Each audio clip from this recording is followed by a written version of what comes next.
Hi guys, it's Emily from Noble Novels and welcome to today's video. This is my weekly reading catch-up, week 4, February. There you go, that's a bumbling mess, but hey ho, that's me. I'm not going to beat myself up.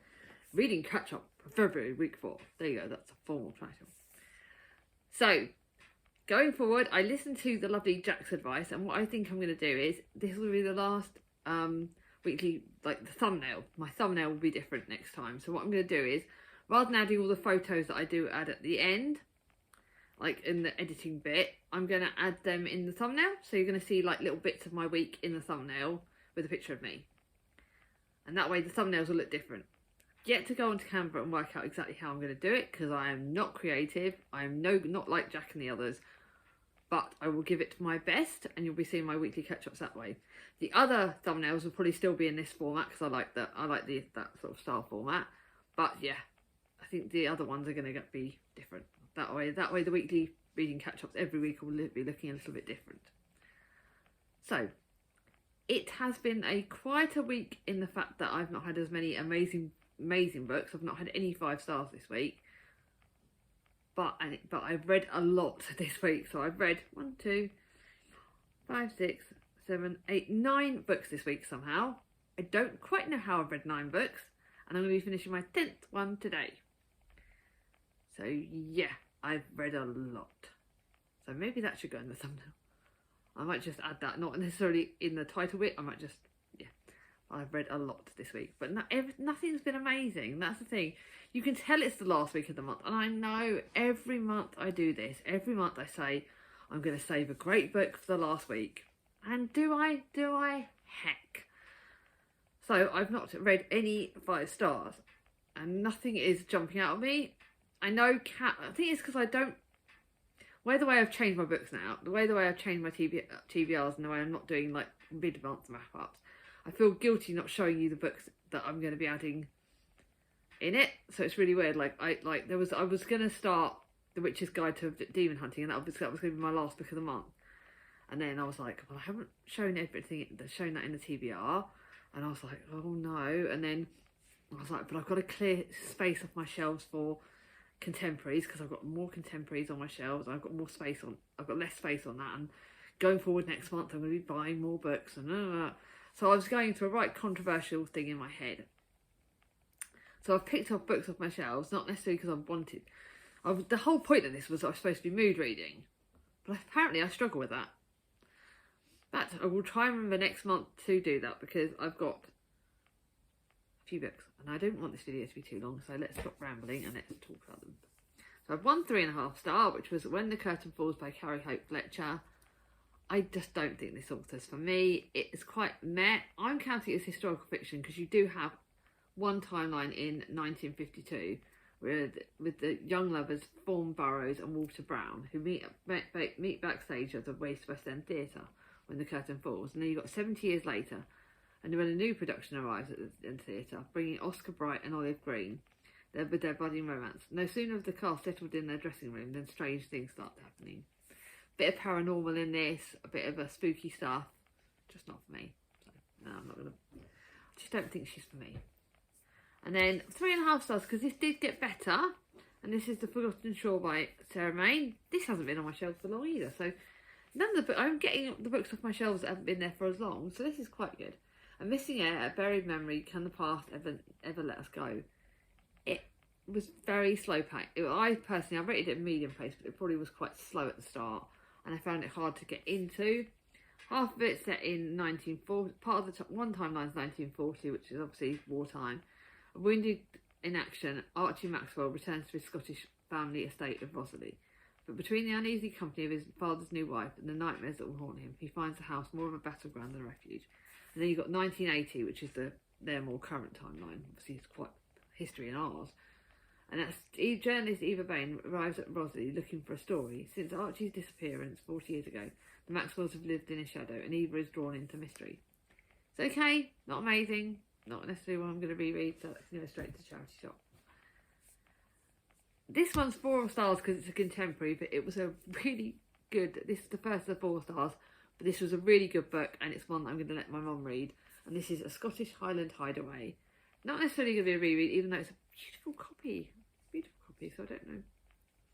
And I read The Bookshop on the Lock by this author, and they're all set in Scotland, and they are all romances, contemporary romances, and this was quite good actually. Again, it took a little bit of time to get into. Since being jilted on a wedding day, florist Bailey McCarthy has been mending her broken heart in the pretty hometown of Heather Moore. And then when journalist Zach Stern arrives asking questions about a famous actor, Bailey feels protective. As I said, it was a sense of protectiveness. This is a good cozy romance. A little bit of interesting, a little bit of mystery in it. I just really enjoyed it. Really quite a good one, so Mum's going to have to buy that one. Next one was a historical fiction book that got in my flipping head. It's a middle grade historical fiction book, but if you're an animal lover, you are going to blooming struggle with this. It's 4 stars because the writing is still really good. I'm not going to diss the writing, that's why it's 4 stars. And the story, the whole point of the storyline, it is middle grade, and I think that's the thing. The next few are middle grade or YA, and sometimes I think middle grade works for me, and sometimes it doesn't necessarily, because possibly as an adult I'm reading more into this than I would have done if I was a child.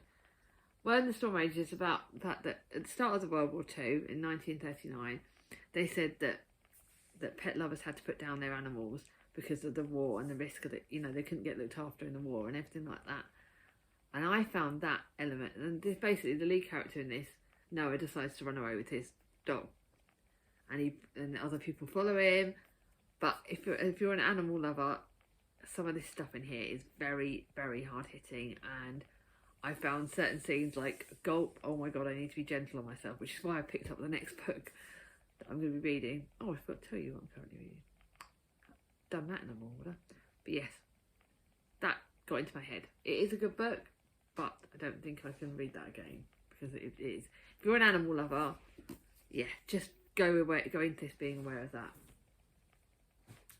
Then another book, it's a middle grade fantasy book, and I've read A Place Called Perfect, and this is a sequel, The Trouble with Perfect.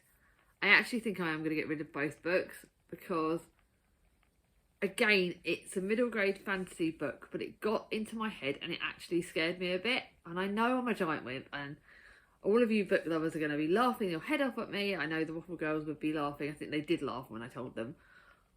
But it's the way it is. Like, strange things happen in Perfect, and it's the sequel to A Place Called Perfect. So I read that in May last year, and yeah, it's like adventurous, mysterious, bits where it got emotional bits where I got a bit scared, and the thing with the artificial eyes that are in this, it's just a bit weird and a bit creepy.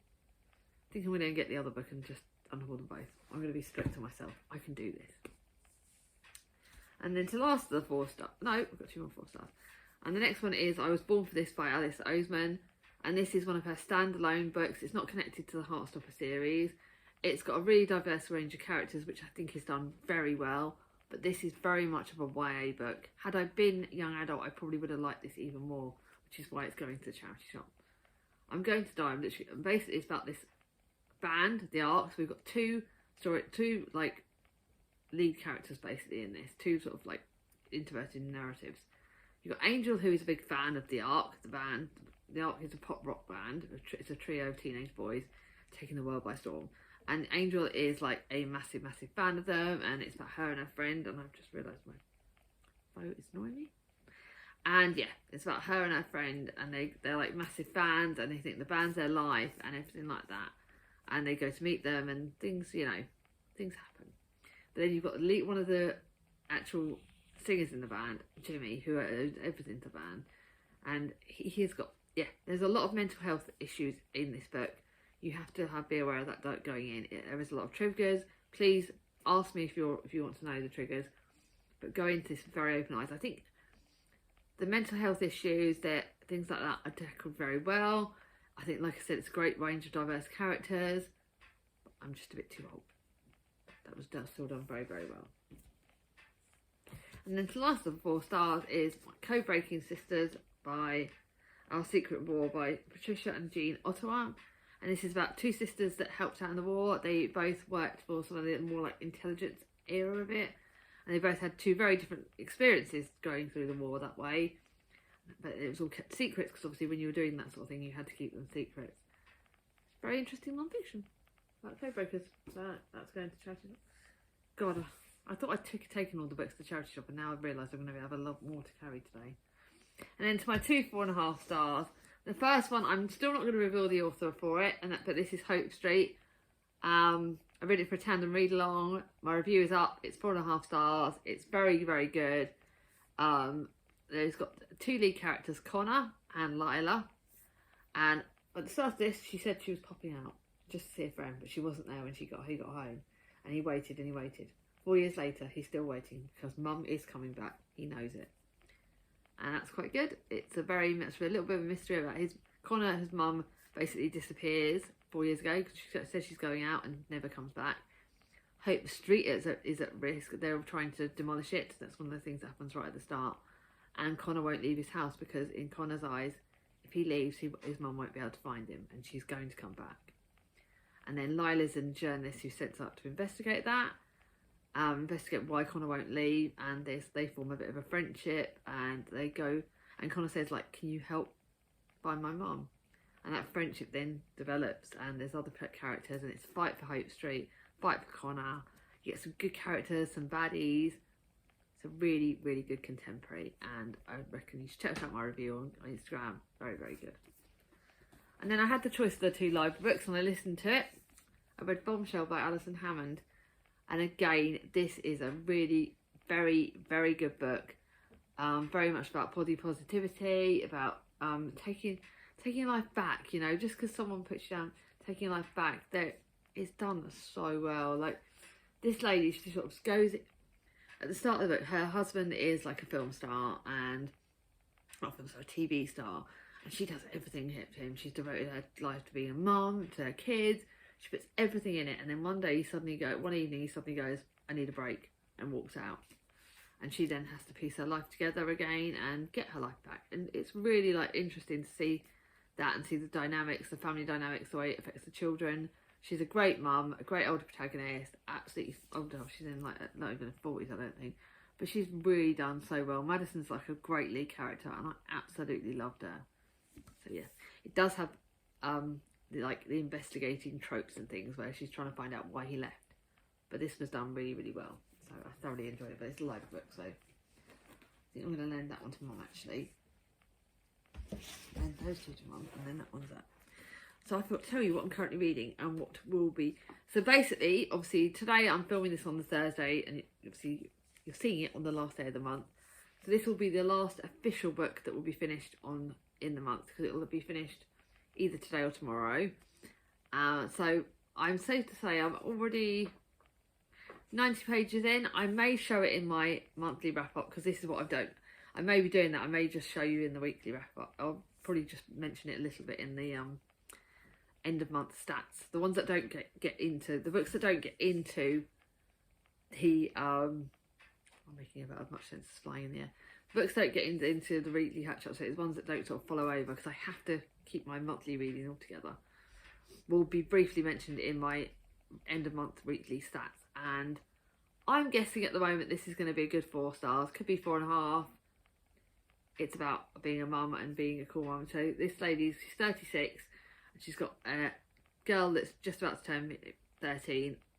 That part I relate to because Mia's obviously about to be 13 in May, and their relationship I totally relate to because the way a 13-year-old thinks that I'm such an uncool mum, and I get told that every single flipping day, and she just wants to chill out. She wants to like be in her pyjamas, but she's got 2 younger kids, and obviously Thomas is older than that. One's 5 and one is 2, and I don't have the younger boys. Obviously, like I said, I do remember what it was like when Thomas, and she's like 10 years younger than me, but I get it. And it's time for a mummy makeover. I do kind of feel like I'm at the moment I'm debating whether I go and pay to get my hair professionally dyed and get rid of my greys, because I want to do the whole funky makeover.